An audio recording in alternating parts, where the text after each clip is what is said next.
트럼프 대통령이 예고한 관세 부과 시한이 임박한 가운데 미국 측은 우리에게 최선의 협상안을 가져오라면서 막판 압박에 나섰습니다. 정부는 물론 재계까지 협상 총력전을 펼치고 있는데요. 자세한 내용 민정훈 국립외교원 교수와 함께 자세히 살펴보겠습니다. 어서 오십시오. 예. 자, 미국의 상호 관세 부과 시한 이제 이틀 앞으로 다가왔습니다.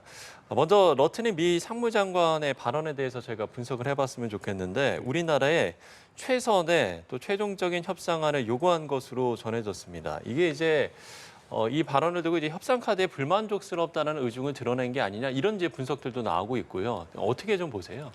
그 부분에 대해서는 좀 지켜봐야 될 것 같고요. 네네. 일단 러트니 상무장관이 최선의 안을 가져오라고 이제 압박하는 이유는 미국 측의 그 최대한 유리한 방향으로 협상을 이끌게 하는 거고요. 그리고 일본이나 EU의 협상에서 잘 보여진 것처럼 실무진에서 어느 정도 합의가 된 상황에서도 트럼프 대통령과 마지막 그 협상 조율 과정에서 이제 대미 투자 금액이 이제 그 향상 올라가는 이런 모습을 보였기 때문에 네네. 그러한 부분에서 트럼프 대통령이 만족할 수 있는 최선의 안을 가져와야지만 어느 정도 논의가 가능할 것이다 이렇게 압박을 하는 부분이거든요. 근데 그 부분에 대해서 특정한 숫자를 얘기하는 것도 아니고요. 우리가 알아서 이제 그 최선의 숫자를 가져와라 이런 얘기를 하고 있기 네네. 때문에 사실 굉장히 좀 속이 많이 타죠. 예. 당혹스럽기도 하고. 그러니까 어떻게 보면은 그 기준을 딱 제시해주면 좋은데 그렇게 지금 말씀처럼 어떤 수치를 제시하지 않는 상황이면 더 이제 답답하다 이 말씀이신 거죠? 그렇죠. 이제 그 실무진에서 예를 들어서 이제 어느 정도 합의한 그 숫자가 있음에도 불구하고 이게 트럼프 대통령한테 가면 이제 일본 경우에 보면은 그래서 뭐 4천억 달러, 5천억 달러, 5,500억 달러 이렇게 올라가지 않습니까? 이건 사실 협상에서 일반적인 상황은 아니거든요. 네. 장관급 그 협상을 이제 그 대통령 앞에 가서 실제 확인할 이런 그 상황도 겪어야 되고 그리고 마지막 협상 단계에서 장관하고 대통령하고 급이 다른데도 불구하고 대통령이 나서서 압박을 하면서 이제 그 상황을 자국이 유리하게 끌고 가기 때문에 네네. 그러한 측면에서 이제 그 로튼 상무장관이 최선의 안을 갖고 오라고 그러는데 우리 입장에서는 상무장관의 최선의 안을 제안을 했는데 트럼프 대통령 앞에 가지고 또 올려달라고 그러면 그거 굉장히 당혹스럽지 않습니까? 네. 그런 부분에서 이제 양측 간의 신경절이 치열하다 이렇게 볼 수 있겠습니다. 예. 네, 우리 정부가 정말 열심히 총력을 다하고 있는데 앞서 일본과 유럽연합이 25% 상호 관세를 피하는 대신에 관세율은 15%로 낮추면서 시장 일부 개방, 천문학적 규모의 투자, 또 에너지 수입 확대를 약속했습니다. 이러한 선례 때문에 좀 우리에게는 부담감이 가중되는 것 같은데요. 그렇습니다. 아무래도 우리와 그 주요 수출 품목에서 경쟁 관계에 있는 일본과 EU에서 그 두 가지 부분에 있어서 미국에 상당히 양보를 하고서 상호 관세를 낮췄지 않습니까? 품목 관세라고. 그것이 말씀해 주신 것처럼 첫 번째는 무역 적자를 줄이는 노력, 그리고 자국 시장을 개방하는 노력. 이게 하나가 있는 거고요. 그리고 두 번째가 대미 투자.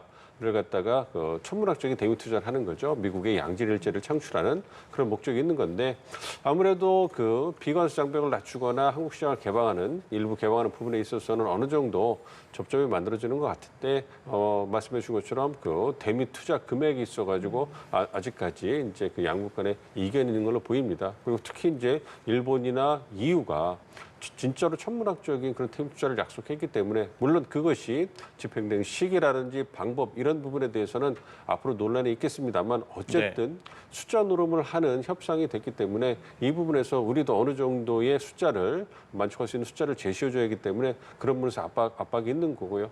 반면에 어떤 상호 관세나 품목 관세, 자동차 같은 부분에 있어서 25%, 30%의 관세를 15%로 낮췄기 때문에 만약 거기에서 우리가 일본과 그 EU의 동등한 그 상호 관세율, 특히 자동차 같은 품목 관세율을 맞추지 못하면 우리 그 자동차 기업들이 대미 수출 시장에서 가격 경쟁력을 잃을 수밖에 없거든요. 그럼 상당히 고전할 수밖에 없기 때문에 그러한 부분에서 이것이 15% 상호 관세율, 품목 관세율, 자동차 15%를 맞추는 것이 이게 최대 목표치인 그 동시에 최소 이제 만족할 수 있는 그 기준선이 돼버렸기 때문에 이러한 부분에서 우리 정부 입장에서는 굉장히 압박감이 있을 수밖에 없다 이렇게 생각하고 있습니다. 예. 또 한 가지 미국 측의 반응 중에서 주목을 받았던 게 바로 트럼프 대통령이 기자들과의 질의 과정에서 한국과의 관세 협상을 내일 끝낼 것인가라는 질문을 받고 관세는 내일 끝나지 않을 것이다. 우리나라는 매우 부유해지고 있고 그건 우리가 원하는 바다. 이렇게 이야기를 했는데 이 부분을 어떻게 해석을 해야 됩니까? 좀 그 질의 과정에서 좀 이렇게 좀 뭐라고 할까요? 혼선이 있었다 이렇게 네네. 좀 생각하고 있습니다. 아. 그러니까 트럼프 대통령이 지금까지 하신 발언을 보면 상호 관세율 이제 주요국에서 15%를 부과를 했고 네. 이제 조그만 국가들에 대해서도 15에서 20% 정도 예, 부과한다고 맞습니다. 얘기를 했잖아요.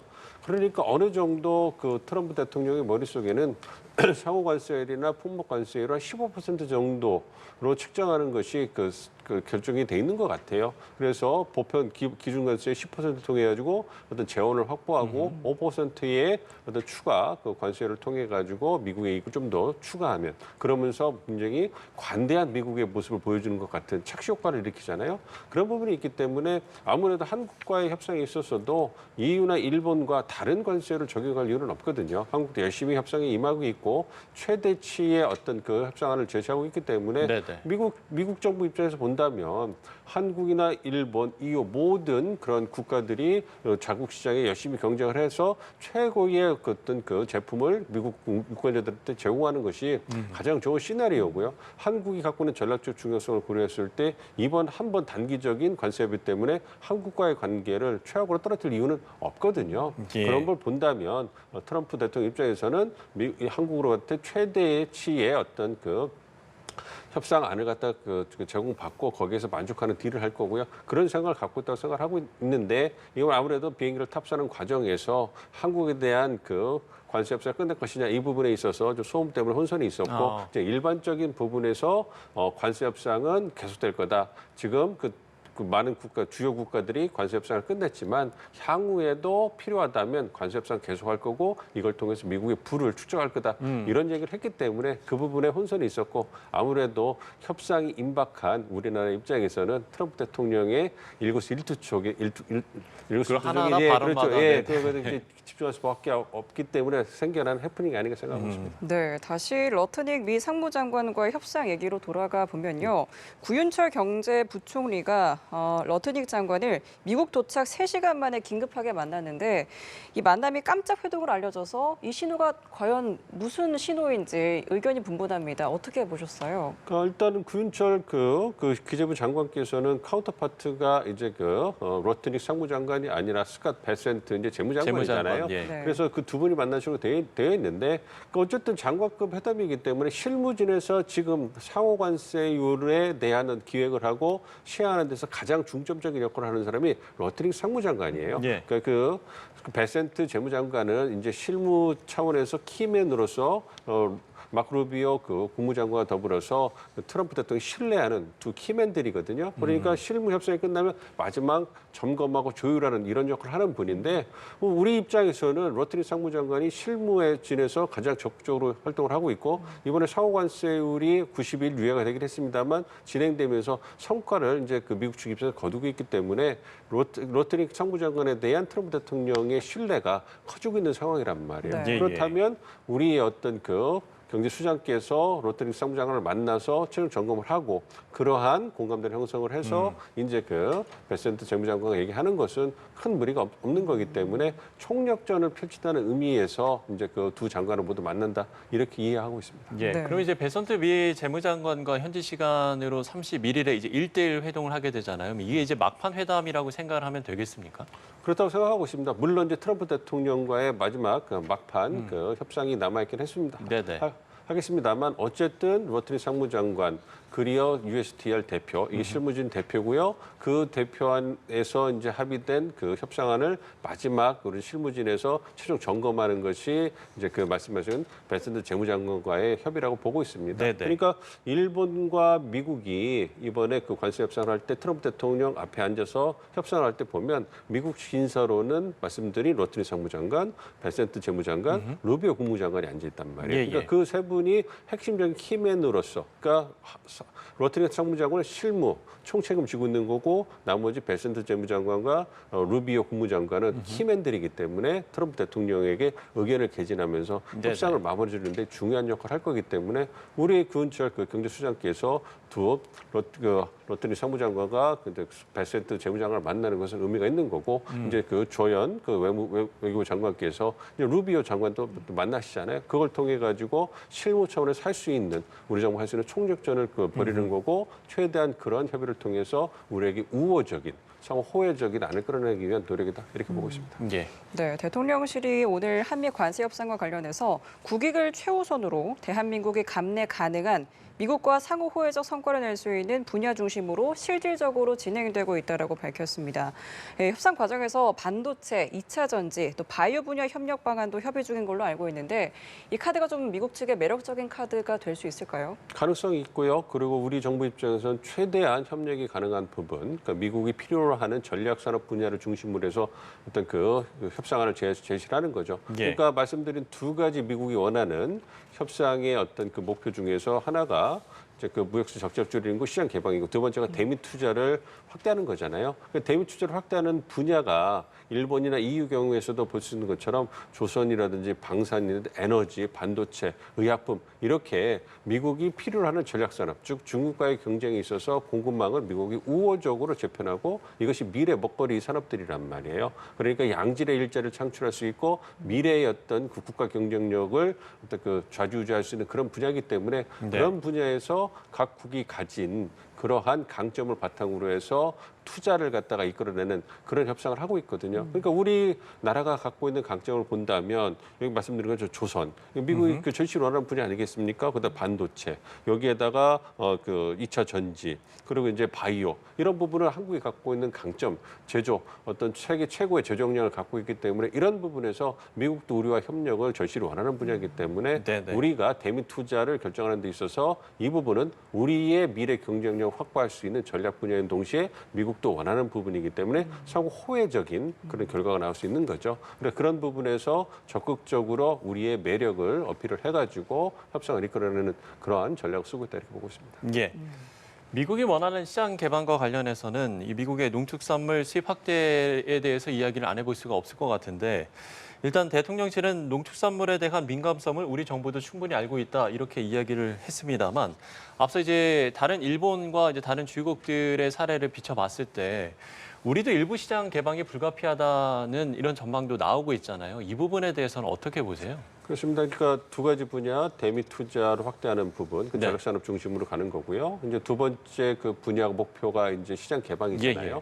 그러니까 무역수 적자를 줄이고 뭔가 미국 기업들에게 판로를 주기 위해서는 아무래도 이 시장을 개방하는 게 필요한데 그래서 미국이 원하는 게 비관세 장벽을 철폐해라 뭐 이런 부분이고 그 예. 비관세가 장벽을 철폐하는 분야 중에 농산물이라든지 자동차라든지 여타 부분이 들어있는 거 아니겠습니까? 그래서 사실 우리 정부 입장에서는 처음에는 우리 농민들과 우리 경제의 이해관계를 고려해가지고 강경하게 개방할 수 없다 이런 입장을 취했습니다만 보도에 많이 된 것처럼 미국 정부 입장이 워낙 강경하기 때문에 시장 네네. 개방에 대한 강경한 그리고 일본에 대해서 쌀 시장이라든지 이제 그 자동차 시장 일부 개방한 거에 대해서 그게 가장 중요한 성과였다 이렇게 공개적으로 얘기를 했기 때문에 그러한 부분이 우리에게도 압박으로 올 수밖에 없는 것이죠. 그렇기 때문에 우리의 경제적 이해관계, 대미 수출 시장을 지키기 위해서는 어느 정도 우리도 희생이 불가피하다고 보고 있고요. 예. 그래서 농산물이라든지 자동차 시장, 특히 이제 그 디지털 무역 분야에서의 어떤 그 비관세 장벽을 철폐하는 노력을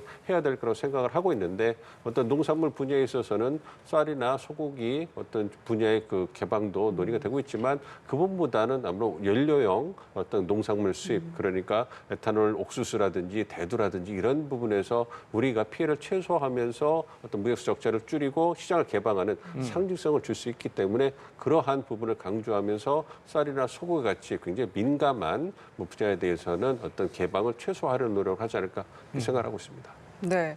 자, 이런 가운데 이재용 삼성전자 회장과 정의선 현대차그룹 회장, 김동관 한화그룹 부회장까지 한국의 주요 기업 총수들이 잇따라 미국으로 향했습니다. 이 재계가 지원 사격 역할을 할 것이라는 전망이 나오는데 좀 어떻게 힘을 실어줄 수가 있겠습니까? 아무래도 그 민간 그 주요 기업들 총수들이 가시면 이제 그 트럼프 대통령이 좋아하는 숫자 노름에 있어가지고 뭔가 약속을 해줄 수 있고 그리고 신뢰성을 부과할 수 있지 않겠습니까? 그러니까 한화 부회장이 가시고 삼성전자 회장이 가시고 이번에 현대자동차 그 회장께서도 가시는 거 아니겠어요? 네. 그것이 말씀드렸던 미국이 원하는 전략산업 분야에 있어서의 어떤 그 실무를 담당하는 기업들의 총수가 가시는 거기 때문에 상당한 의미가 있죠. 특히 이제 조선 분야에 있어서는 미국이 절실히 원하고 있고 우리가 조선 분야 협력을 위해서 상당히 어떤 마다가라고 하나요? 그러한 그 마다가스라라는 조선업 협력 마스카. 네. 마스카 예?